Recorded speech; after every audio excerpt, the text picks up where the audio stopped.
Panorama group, जो सोचता है वो करता है। आपके अपने सपनों का आशियाना। नमस्कार, भारत लाइव देख रहे हैं आप। बिहार में 4 सीटों पर होने वाले उपचुनाव को लेकर निर्वाचन आयोग ने बड़ा फैसला किया है। आपको बता दें कि चुनाव वन नेशन वन इलेक्शन को लेकर काफ़ी चर्चाएं चल रही थी कि देश भर में एक साथ कई राज्यों के चुनाव होंगे।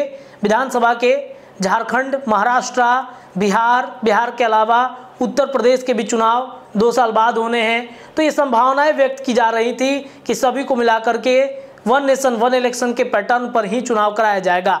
लेकिन हरियाणा और जम्मू कश्मीर के चुनाव के बाद अब झारखंड और झारखंड के बाद महाराष्ट्र का विधानसभा का चुनाव, और इसको लेकर के निर्वाचन आयोग ने तैयारी कर ली है। आपको बता दें कि महाराष्ट्र में 1 चरण में चुनाव होंगे, तो वहीं झारखंड में 2 चरणों में चुनाव की ऐलान की जा चुकी है।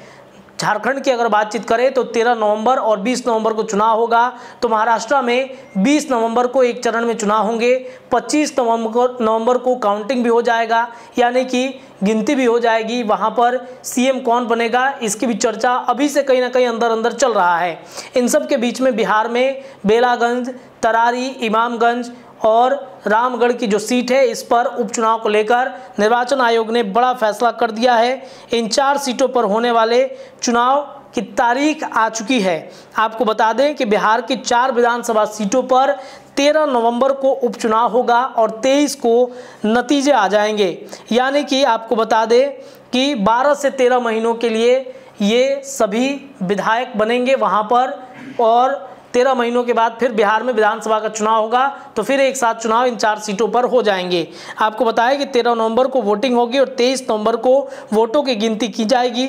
उपचुनाव को लेकर निर्वाचन आयोग ने आज तारीख का ऐलान किया है। तरारी, रामगढ़, बेलागंज और इमामगंज विधानसभा की सीट खाली हो गई थी लोकसभा में। यहाँ पर जो विधायक थे वो चुनाव लड़ गए थे, जिस वजह से आपको बताएं कि लोकसभा चुनाव 2024 में इन 4 सीटों के विधायक लोकसभा चुनाव लड़े थे।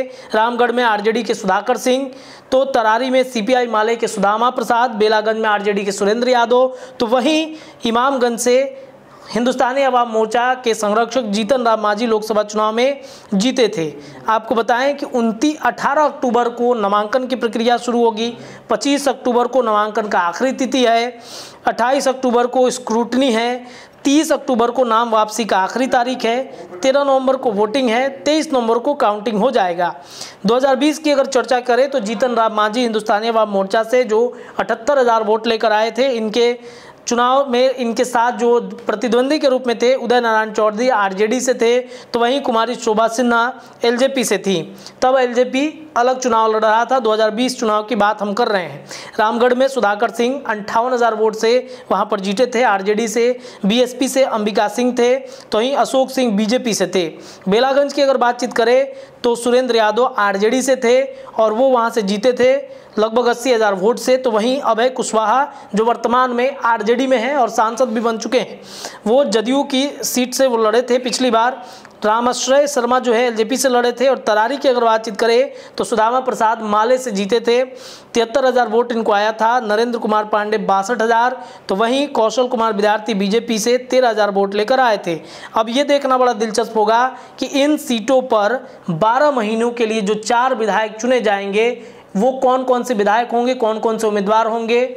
बेलागंज, इमामगंज, तरारी और फिर रामगढ़ की सीट पर एनडीए गठबंधन और महागठबंधन के तरफ से उम्मीदवार लगभग तय हो चुके हैं। बस ऑफिशियली नाम का अनाउंसमेंट होना है, तो अब नाम भी सामने आ जाएंगे। चूँकि 18 तारीख से वहाँ पर नामांकन की प्रक्रिया शुरू हो जाएगी, इसी 18 अक्टूबर से, और फिर जो आने वाला नवंबर का महीना होगा उसमें चुनाव भी हो जाएंगे।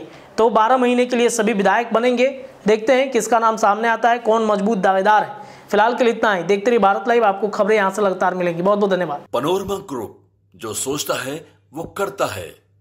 अगर ये वीडियो पसंद आई और वह बिहार के राजनीति और बिहारियत से सरोकार रखेनी तो सब्सक्राइब बटन दबा के चैनल के सब्सक्राइब कर ली। ओजे एगो घंटी बा, ओकरा बटन दबा देला से कुल सटीक और मारक खबर रुआ मुफ्त में मिल जाई। अगर रुआ पत्रकारिता के हमनी के नया प्रयोग में सहयोग कर चाहतानी तो ज्वाइन बटन दबा दी।